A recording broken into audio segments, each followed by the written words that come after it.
네, 올해도 폭우로 인한 안타까운 피해가 발생했습니다. 전남 한평에서 60대 수문 관리인이 불어난 하천에 휩쓸려서 목숨을 잃었습니다. 삼가 고인의 명복을 빕니다. 유가족분들께도 깊은 위로 말씀을 드립니다. 6월 평균 강수량의 2배에 달하는 비가 하루 만에 쏟아지면서 남부지방 곳곳에 피해가 속출했습니다. 어제 강기정 광주시장님 또 김영록 전남도지사님과 통화를 하고 직접 피해 상황을 들어봤습니다. 계속되는 장마로 더 큰 피해가 발생하지 않도록 침수 가능 지역 또 지하시설에 대한 전면 점검, 침수 예방시설 보강을 당부드렸습니다. 수도권에도 어제 폭우가 쏟아졌고 이번 폭우로 전국 곳곳에 지반이 약해진 만큼 앞으로 만전을 기해야 될 것 같습니다. 막을 수 있는 사고, 즉 인재를 막지 못하는 일이 발생하지 않도록 정부의 철저한 대비를 촉구합니다. 지난해 서울 관악구 반지하 주택, 포항의 지하 주차장 침수, 맨홀 추락 사망 같은 많은 국민이 수마로 인해 안타깝게 목숨을 잃는 일이 벌어졌습니다. 기상청은 올해 평년보다 장마가 더 길 것으로 예상합니다. 하지만 1년 전에 마련하겠다던 수해 대응책들은 여전히 말뿐입니다. 반지하 주택 이전율은 제자리 걸음이고 물막이판 설치도 부지하 세월입니다. 정부는 침수 피해 예상 지역에 대한 철저한 통제와 관리를 해야 합니다. 사후 약방문이 되지 않도록 특히 취약계층의 안전에 각별히 노력해 주시기를 거듭 당부합니다. 폭우, 폭염, 그리고 물가 폭등에 대한 정부의 적극적인 대책 수립을 다시 한번 촉구합니다. 어제 개각 발표는 실망을 넘어서 참 당황스러웠습니다. 쇄신이 아닌 퇴행 그 자체였습니다.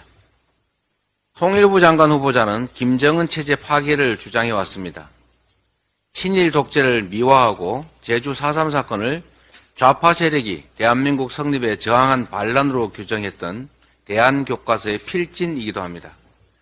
극단적인 남북 적대론자라는 평가를 받는 이런 인물이 평화통일 기반을 마련하고 남북 대화에 앞장서야 하는 통일부 장관에 적합한 인사인지 묻지 않을 수 없습니다.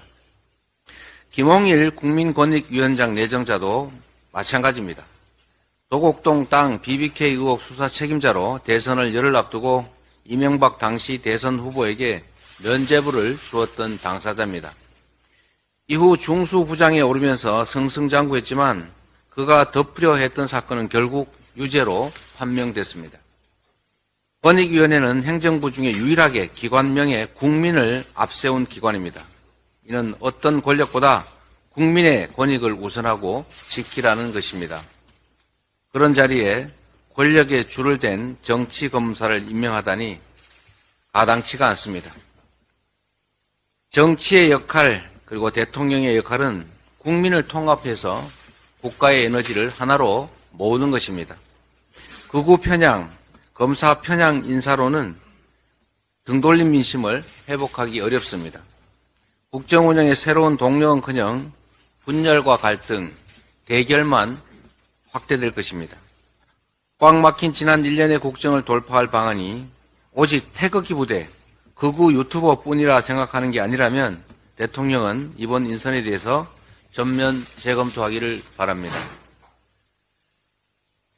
국민들 간의 갈등과 대결을 촉발시키고 이를 이용해서 정치적 이익을 획득하겠다는 생각을 버려야 국정이 안정되고 국민이 불안을 떨칠 수 있습니다. 이상입니다.